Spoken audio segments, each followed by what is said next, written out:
Hello everyone, it's me BB. Welcome back to my channel. Today we are making some tuna steaks, and first you're going to need a hot pan. You're going to add some vegetable oil and olive oil. The olive oil smokes up real hot, that's why you have to add some vegetable oil to balance everything out.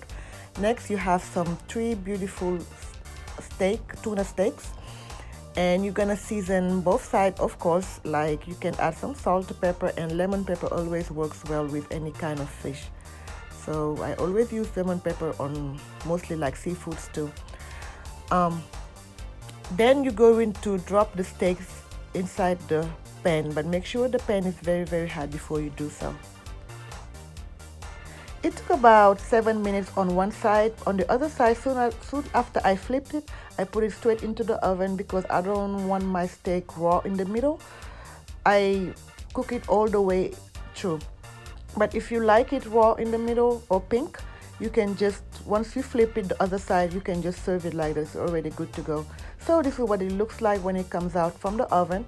And I put it aside, and as you can see, the tuna steak has really lots of juices, so you want to keep that and add some butter because you're trying to make here a sauce. And next you're going to add some bell peppers, some green onions. You have, like, if you want a little bit of spicy, you can add some red pepper flakes, salt, pepper, and you're going to add some garlic.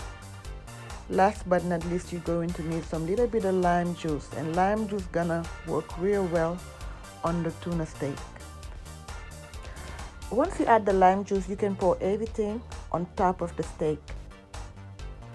For the side, you can add any kind of grilled vegetables you like, but today I chose some corn on the cob. I think it's going to bring a little bit of sweetness and balance up the tuna steak flavor. Thank you guys so much for watching. I'll see you back here for another new video. Bye.